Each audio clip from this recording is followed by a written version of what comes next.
Hi everyone, and welcome to the Fishhead Creations podcast, where I pull out one of my interesting knitting projects every time and talk you through the details. And I just did that first try after over half a year of not podcasting, so please be proud of me, please. This was not supposed to be such a long break. I have no idea how it happened. I just somehow got really busy in every aspect of my life and just couldn't find the time to podcast, or just didn't want to commit the time to podcast because really I could have been knitting instead. And I did. On last count I already finished I think 14 adult garments this year and somewhere around the same number of pairs of socks, most of them colorwork. So I have been using my time well. I just didn't use it for podcasting, for which I'm really sorry, but yeah. Some people have asked me to come back, and I really wanted to get back into podcasting, and I really enjoy podcasting. So here we are in a slightly different setting because, as you may have seen in my Instagram stories, in the way I'm podcasting now, I can set up my camera on a box and a big book on my dining table and sit on my sofa. Whereas usually in the other spot I'm podcasting from, I do need my tripod. And I don't have that at the moment because a friend of mine has taken it to a trip to Austria to do some nighttime photography of the mountains. So we will make do this way, and it means we have a kitty cat in view, potentially. I don't know how much you can see of her. That's her favorite spot at the moment. So yeah, I'm back. I hope you enjoy this. I will not edit out anything, I think. I'll just put the little clips my camera can do together because it only records in 5-minute little clips. So I will have to restart it after all those 5 minutes, and I will have to add those together, but I will leave in all my rambling because otherwise this will never get done. But as I said, I have done a whole lot of knitting over this year and a whole lot of garment knitting, and I thought it would be suitable to start podcasting again with a giant project. The Kosekofte. This is I'll show you the front. This is Kosekofte by Scandia Knits. You will all know, of course. And ever since she first showed teasers of this giant coatigan, as she called it, I really wanted it. I knew I wanted it in a dark brown and white. And I knew I wanted pictures of me wearing it with my horse. So I applied as a test knitter, but for some technical reasons her reply message never got through to me, so that didn't work out. So I bought it the day she released this pattern. And because I wasn't test knitting it and could do it in my own time, I had spent the time until then to spin the yarn. So this is completely from hand spun. And that also explains why there's such a big color blocking going on. It is supposed to be one background main color and one contrast color for the whole thing. I used 2 contrast colors and 6 background colors, and they are all hand spun. The reason why there are 6 different colors is because when I'm spinning, I totally get bored as soon as I have to spin more than 100 grams of one color. So I had, and there's 6 background colors and a 7th one for all the facings. I had 100 grams of all my main background colors, and I only bought natural colors, and I couldn't find ones that were real gradient. So I decided to go with the lighter blue, brown on the bottom and the dark brown at the top, and it worked out to be changing exactly where the pattern changed. So half of it is one part of the pattern, and on top of the lies or fleece. Which one are upside down? I have no idea. But where the pattern changed, I also changed to a darker yarn, and I think it worked out quite fine. Actually, this contrast wasn't supposed to be as dark as it is, because the uppermost color is a little lighter than the one on the bottom, so this is kind of the contrast it should have been. But I messed up. I wrote numbers on all the tags of all my colors, and my handwriting, as you may know if you know me in real life, is absolutely horrible. And because my handwriting is such a disaster, I messed up. Because this was supposed to be color 6, and this was supposed to be color 4. I could just not read it. I just misread it and took the 4 for a 6 and the other way around. So yeah, I messed up. I messed up in the body, with which you start low-key. Sorry for that. We are having a cat inspecting the camera tower on the table. Yeah, you may be able to see, yeah, that. Geh mal weg da. Bist im Weg. Lass das. Komm her. Komm her, Frosch. Komm zu mir. Genau. Komm rein. Here we are. Now you should be able to see me again. And I have another co-host. So, yeah. Back to the story. So I messed up on the body because you do the body first. Oh, I did. You can do it either way. And then I just did the same thing for the arms. So the way this whole thing is constructed is you start knitting the body from the bottom up in the round. And you first do this bit, which is then later folded up. And I will not talk in too much detail about the pattern. Scandi herself has a talk through of the whole construction. So I will just link that at the bottom. But it's knit bottom up in the round with a stick for the front, one for the front neck and one for the back neck, and 2 sticks for the sleeves. And then the sleeves are knit bottom up as well with another folded hem. And then they are sewn in. The inside is completely faced, so there are no open sticks. And same thing for the button bands. All sticks are enclosed here. And because it is 3 layers, it is rather bulky. And also because I used quite a heavy, puffy handspun. So I didn't do any buttonholes. The pattern actually calls for buttonholes and a slightly wider button band. And I just left them out, and I have not decided what to do yet. I've been wearing it open on those few days over the summer where I actually needed it. I may add a zipper, but I'm not too sure. Or my preferred method is just metal clasps that I can add, so both bands line up when they are closed. I think that's my preferred option. And I will be going to Oslo Strikke Festival in early September. So I will just have a look for some kind of traditional Norwegian clasps to get there.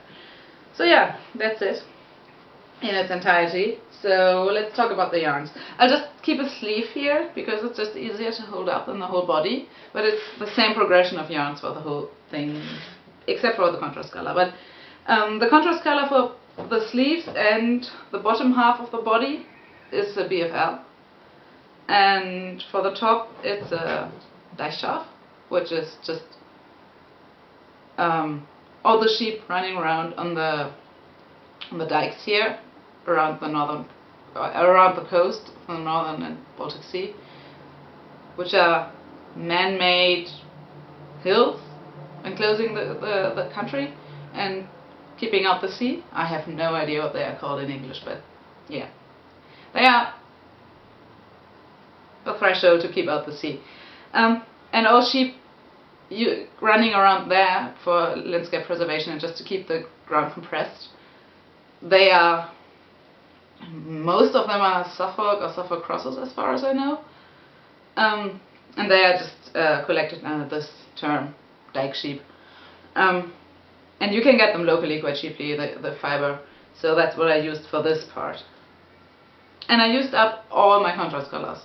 So 200 grams of contrast color for the whole thing. BFL, as I said, is used up completely in the sleeves and the lower half of the body. And then all the facings, which I had 200 grams of, and I needed slightly more than 100 grams. So that was the only fiber I had more than 100 grams of. That's, I have no idea, it was sold as Brazilian. No idea what breed, but I like the brown. It's a nice grayish brown. So that's what I went for the facings, because I had more than 100 grams of it, and I knew if anything I would need more for this part because I wanted them all to be the same. And that did happen. I had to break into my second skein. So then the first brown, the lightest brown, was a Shetland, And they were all commercial tops, so nothing too special, just cheap commercial top, which made this actually quite affordable in terms of money, but obviously I had to spend a lot of time spinning the yarn as well. And it's all a heavy 2-ply, so sporty DK weight for the most part. Sometimes probably fingering, sometimes worsted, but it worked out. It worked fine. I didn't ever measure my gauge, I just guessed, because you know me and my random gauge, so I just went for the needle size that most of the time gives me the required gauge, and it fits, so yeah. So let's continue on. I think the second light brown, so yeah, there's 3 light and 3 dark browns. The second was Kosekofte. The third was sold as Loki. Sorry, little black and white cat going crazy around me. The third was sold as Finnish wool, so I have no idea if it's Finnish sheep or just wool imported from Finland from mixed breeds. But it's a nice brown, so I went with it. Then the next one is Jacob. So obviously only the dark parts of a Jacob, please. And this was my darkest color. It was supposed to go last, but as I said. Then, which one is which? I think the next one was Svartblæs, and the last one was Welsh, which again was sold as just Welsh wool. So I don't know if any Welsh mountain, black Welsh mountain is in it, or how much of it, but I suppose some, because it's such a dark brown. But the Jacob actually was darker, so it might be mixed. But yeah, that's all my yarns. And what else? I had to machine sew the stick because they were all worsted spun, shot forward drawer, and they were just very tightly spun, especially the Finnish and the Jacob. They were quite wiry and ropey, so I had to machine sew the stick, and I was quite worried about it because, as you can see, it's quite a long stick. But it actually fit into the machine quite well. It was quite easy to sew it. So I'm really glad I have done this, because from the moment I was picking up for the button bands, which I just couldn't do before sewing the sticks and cutting them open, it just was so unwieldy.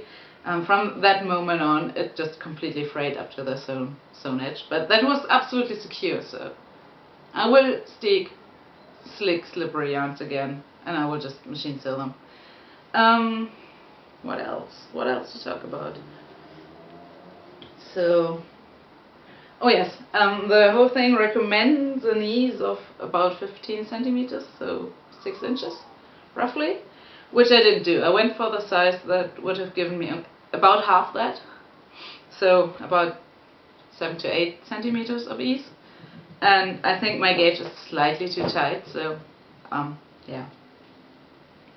It does fit well, it's just not as oversized as recommended, which I didn't want because I prefer a fitted garment. So I am really happy with it. I've been wearing it a lot when the weather permitted it. I've been wearing it as an outer jacket just to go out, to go get some food or whatever. And it's really nice and easy to throw on over just about anything.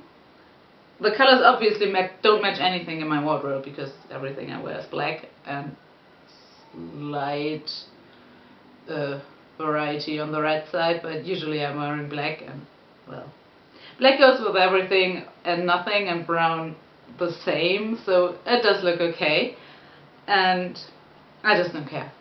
It's really heavy. I think it's about 900 grams of yarn that went into this, and I really like a heavy garment. It's a lot to carry, of course, but you just feel so secure and cozy. It really feels like armor, and I love wearing it, and I love wearing a garment that I completely made myself, because it does really add another step of something feeling handmade if you even spun the yarn yourself. And it's only my second hand-spun garment project, and the only one I more or less intentionally spun for. So I think 1 or 2 of the skeins of yarn I had spun before just without any intention, including the one for the facings, which was slightly lighter than the yarns I used for the main garment, which is a good thing because it's knit on such a tight gauge that I really glad it's slightly lighter, because I would have broken needles if it had been any heavier, the yarn. So that was a good thing, and I think the detailI contrast color was spun before I decided it would go into this project. But everything else was spun and purchased particularly for Kosekofte. So yeah, I'm really proud of it, I'm really happy with it. And it's a very well written pattern. If you look at the whole thing, it can be quite intimidating on first glance. And aren't my floats pretty? I really, really like my floats. Aren't they just nice? So yeah, I feel like it's a nice thing to have. It's a good thing to have. It's not something I would wear in public a lot, just as in terms of in a public sense where I need to represent something, but just for being at home, for just going out for food shopping, for just taking a walk, it's perfect to throw on and to have around. It's not the softest wool. I'm not very sensitive to wool, so I can wear it against my skin easily, but it's probably not for everyone, especially the darker yarns, because they are quite coarse, which on the other hand makes them perfect for outerwear garments. So it's knit so tightly that it's almost windproof, which is good because it's always windy here. And if you hear any sound in the background, it's Loki using the litter box because he has no respect for timing. I will not edit this out. This is life with cats. So, where was I? It's a nice outer garment. It's almost windproof, and I live close to the sea, so it's always windy here. It's quite windy right now. And we were having a much nicer summer than last year. I think part of why I didn't podcast was because I was so afraid what summer would bring. But it's been so cool. I've been wearing wool socks all summer long, and there's, well, 2 weeks they have been separately, not after one another, where it's been really, really hot. But other than that, I could even wear sweaters and wool all the time. So it was a quite nice summer in that, well, in regards of temperature. So yeah, I'm back. I hope to stick to it. I hope to record more often again. And I have knit so many garments, and I have so many garments on the needles or immediately planned, that I don't think I'll run out of content for the rest of the year already. But we shall see. We shall see. I want to stick to this format of just talking about one project at a time. But if you would be interested in maybe separate videos or another section at the end of what I'm currently working on, please let me know. I'd like to and love to adapt my format to whatever is appreciated. But I think it's always good to talk in depth about a project and what you liked about it and what you didn't like. And if you have any questions, and Loki did make it smell horribly.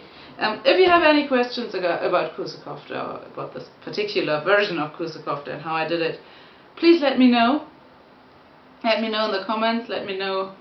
Obviously, I did forget something in the intro. You can find me on Ravelry as Obsti, and you can find me on Instagram as Caledoniana. And there also is a Fishhead Creations Ravelry group, because I did start one for test knitting for my patterns, because there are some, and there are some upcoming. I will hopefully release a collection very soon of 3 patterns, which will all be free for the time being, but I may have found a way to use a bureaucratic loophole, or I may just have found a job that allows me to do it, that I can actually offer my patterns paid for. All my patterns that have been free previously will obviously stay free, but I'm a PhD student, I need money, and I would love to improve my patterns quality-wise. I would love to improve it in terms of more sizes. I would love to also write up some garment designs I have, but I will only put the effort into that if I can make some money from it. So we shall see. There might be coming more on the design front. I don't know if you can see Solveig completely anymore, but she is straddling my Kosekofte. It's hers now, and she has quite vicious claws. So from me and my annoyingly scratchy co-host, thank you so much for watching. It's good to be back. It actually doesn't quite feel as weird as I thought to be in front of camera again. And I really hope I will stick to this. So thank you for watching. I will see you again very soon. Bye!